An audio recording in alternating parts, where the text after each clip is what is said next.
The crisis in Ukraine, another dramatic escalation overnight, some of the worst violence since the conflict began, and new fears that Putin will invade. ABC's Muhammad Lila is on the scene in eastern Ukraine with the latest. It's the most dramatic escalation of violence since the crisis began. Overnight, Ukrainian tanks and troops moving into the town of Kramatorsk, held by pro-Russian separatists. Just hours earlier, this woman there telling us, "I feel terrible. I'm in my own country and my own army is taking action against me." In the country's east, the Ukrainian government admits it's already lost control. Pro-Russian militants have swept through nearly every town. This after demonstrators set fire to a pro-Russian separatist headquarters. At least 31 people dead, most of them burned alive. The fighting now so serious, overnight America's former ambassador to Moscow admitting, "This is real, this is war." 600 American troops are being sent to neighboring countries in case of a wider conflict. Meanwhile, as we've seen firsthand, pro-Russian checkpoints are popping up everywhere. The commander here making the threat obvious. What he's told us is that he can't guarantee our safety if we cross this checkpoint, so we're taking a risk if we go through. The question now, what will it take for all of this violence to come to an end?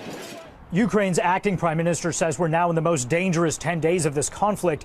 Vladimir Putin is demanding that Ukrainian troops retreat, and on the ground, separatists say they will go ahead with the referendum in exactly 1 week. And George, if they vote for independence, there's no telling what will happen next. Thanks to Muhammad Lila for that. Let's bring in our chief global affairs correspondent, Martha Raddatz, our chief White House correspondent, John Carl, at the White House this morning. And Martha, let me begin with you. That comment from the former U.S. Ambassador Michael McFaul, "This is real, this is war," really striking. But U.S. officials still don't know how far Putin wants to go. Does he just want to stir up trouble in Ukraine or actually invade? Well, they really don't know, but with such a dramatic escalation over the weekend with all of this fighting, there has been so much concern about whether this turns into an all-out war. I was in Eastern Europe last week, and I was with the U.S. forces who are training Latvian and Lithuanian troops.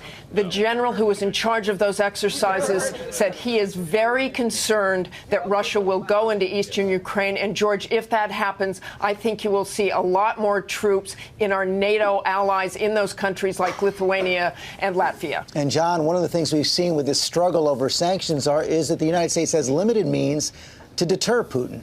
No question about that, George, but the White House is prepared to lower the boom of much broader economic sanctions than we've seen so far, targeting entire sectors of the Russian economy, and they believe Russia will go along if Russia invades, that Europe will go along if Russia invades. But here's the thing. White House officials say that these sanctions could be triggered even without a Russian invasion if those Russian separatist groups do anything to disrupt the presidential election that is scheduled for later this month in Ukraine. But, George, look, leverage is limited. The president himself has acknowledged there is no guarantee sanctions will work.